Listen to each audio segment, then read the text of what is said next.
Sadly, folks, not everything in wrestling can be the Bloodline or Kurt Angle versus Brock Lesnar. And for every truly stellar main event in WWE SmackDown's history, there has been one that, well, stands out like a sore thumb, to be honest. Hell, there's been that many, we were able to make a whole damn list about them. Because I am Gareth, this is What Culture Wrestling, and here are the 10 weirdest WWE SmackDown main events ever. Oh, for the purposes of this list, a main event is going to be the final match on the card, regardless of whether or not they were the final segments of that show. So now we've got that out of the way, let's get to it. Number 10, La Familia versus Batista, Nunzio, Funaki, and Colin Delaney, June 6, 2008. After winning the World Heavyweight Championship at One Night Stand 2008, Edge and his on-screen squeeze Vicky Guerrero, along with their La Familia stable, were celebrating on SmackDown when that big nasty Batista came out to spoil the fun. The animal was placed into an 8-man tag team match against the faction for the night's main event, but with one condition: Vicky got to pick his partners.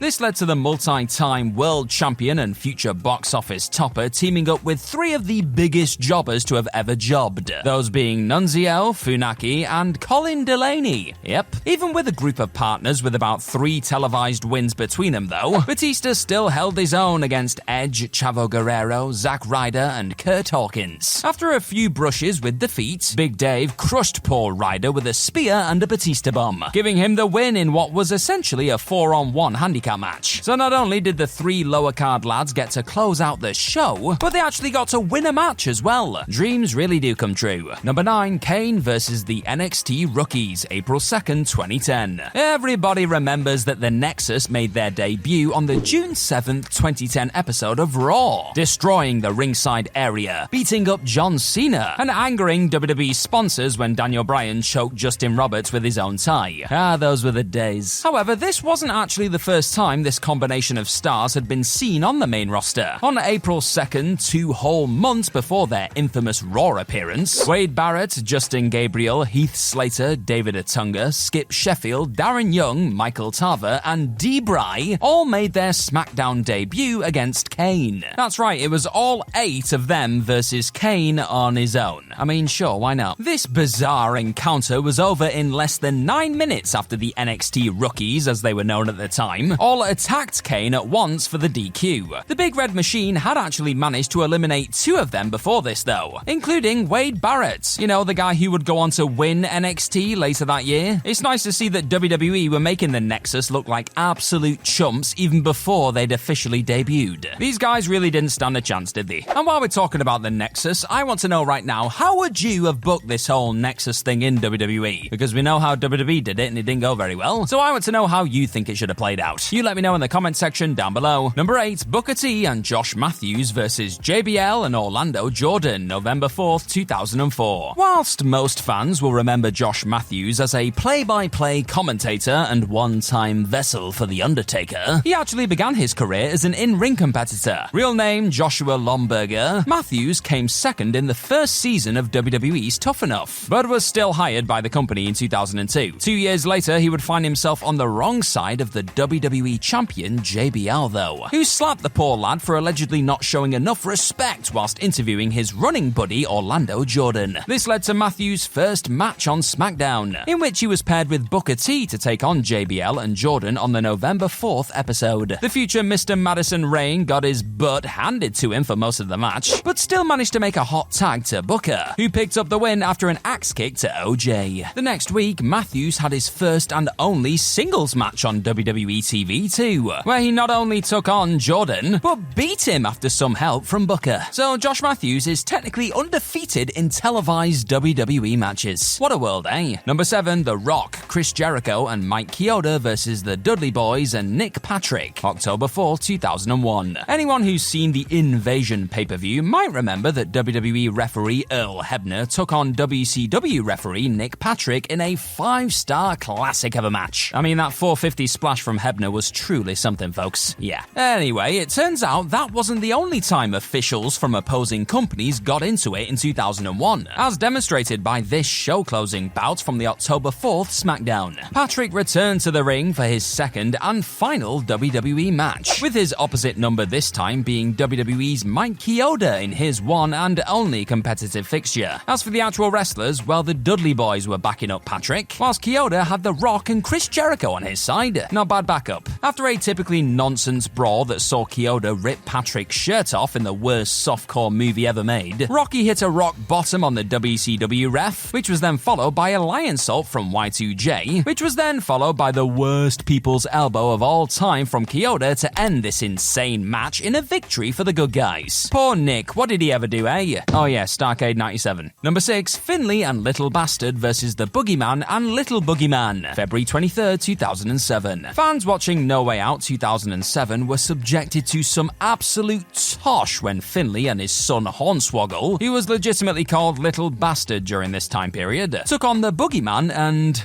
Little Boogeyman. Rob Van Dam versus Shelton Benjamin got bumped to the pre-show for this, just so you know. Because its audience clearly hadn't suffered enough, WWE ran this match back just 5 days later on SmackDown. And for reasons known only to Vince McMahon, it was the final match on the damn card. At least this version was significantly shorter at just 2 minutes 46 seconds. But watching well-respected grappler Fit Finley trying to work with this menagerie of joke characters, whilst the announce team were making demeaning comments about little people, was just as painful to sit through the second time. The Irish crew got the win with Hornswoggle pinning the Boogeyman, as if anyone really cares. But this feud still was not over. The two teams fought again on an episode of Saturday Night's Main Event, before Swoggle beat Little Boogie in a singles match on SmackDown in May to mercifully banish this feud from television forever. A strange time. Cheers for stopping by to watch this What Culture Wrestling video today, you're wonderful and probably the best kind of weird person. Now hit that subscribe button down below and you will get more of these weird and wonderful videos in your life. Yes, I can hear it in your soul, that is exactly what you want. Number 5, Sha OHare versus Mr. America, May 22nd, 2003. Andre the Giant, The Ultimate Warrior, Ric Flair, Shawn Michaels. These are just some of the many names that Hulk Hogan has main evented a wrestling show with across his lengthy and accomplished career. However, when the great history of Hogan is written at some point in the future, it probably won't mention the time that he closed out an episode of SmackDown against Sha OHare. Now, technically, this wasn't Hulk Hogan. This was Mr. America, the mask-wearing patriot that turned up on the blue brand shortly after Hogan got fired, and looked, sounded, and acted just like the Hulkster. I know. Whilst Mr. America's main feud was with Vince McMahon, Roddy Piper was also involved following his return at WrestleMania 19, as was Piper's apprentice, Sha OHare. As a result, OHare got the opportunity of a lifetime on the May 22nd, 2003 edition of SmackDown, when he fought Hogan in a singles match. And he only bloody won. Now sure, it was by countout, but a win over Hogan is a win over Hogan, brother. As a result of his defeat, Mr. America was then forced to take a lie detector test, which I'll just leave you to go and check out for yourself if you haven't already. It sure is something. Number 4, Brock Lesnar versus Stephanie McMahon, September 11th, 2003. Stephanie McMahon was having a rough old time of it in 2003. A series of decisions that she made as SmackDown general manager led to tensions between her and her father, which the chairman handled with all the grace and decorum that you'd expect from a man of his position. Just kidding, he made her life a living hell. In one of the most bonkers matches ever promoted by the company, and that is saying something, Steph was pitted against human bulldozer Brock Lesnar to close out the September 11th SmackDown. The billion-dollar princess managed to get some offense in, hitting both the Beast and her father with low blows, but was ultimately caught and manhandled by Lesnar, who chucked her into the barricade like she'd just told him that Minnesota was the worst state in America. Before Brock could fully dismantle Steph, Kurt Angle thankfully made the save, preventing everyone in the arena that night from being accessories to murder. Technically, this wasn't an official match, so maybe it shouldn't count. But the fact that it did happen and did close out an episode of actual television meant that it was just too insane to leave off the list, folks, so it's here. Number 3, Zach Gowan and Stephanie McMahon versus Big Show, July 3rd, 2003. Just when you thought 2003 SmackDown couldn't get any weirder, 2 months before she got pulverized by Lesnar, Stephanie was taking part in another match she definitely should not have been in. Zach Gowan, the inspirational one-legged wrestler that WWE treated like dirt when they had him on their books, was embroiled in a feud with Mr. McMahon following his association with Mr. America. Gowan wanted a WWE contract, but Vince was not going to let him have one without a fight. So this match was made for the July 3rd SmackDown. Gowan and Stephanie versus The Big Show. If the babyfaces were able to win, then Zach would officially join the SmackDown roster. But if they lost, then, well, they'd get beaten up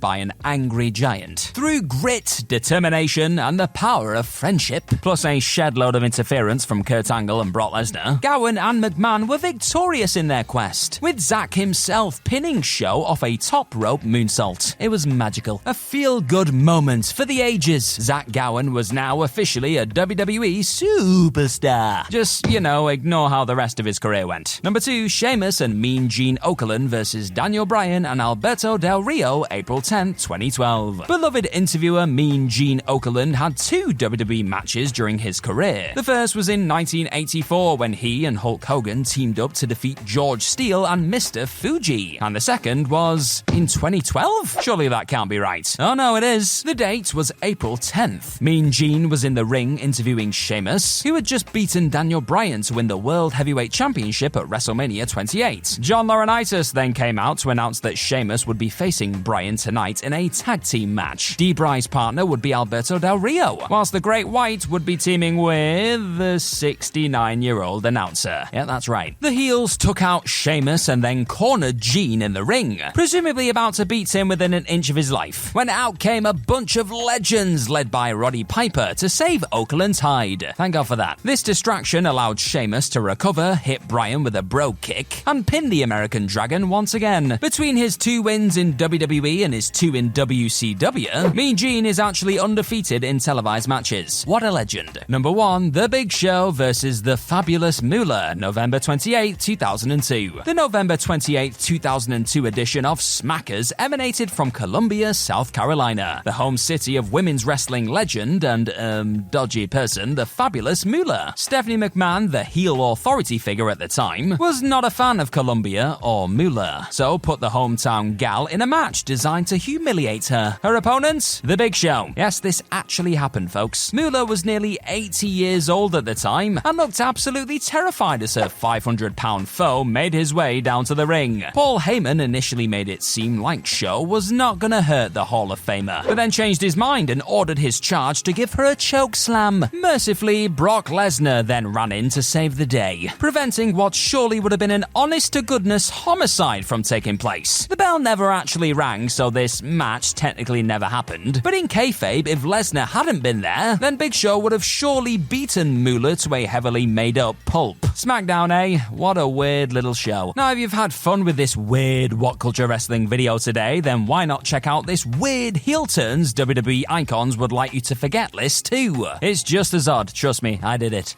Bye now.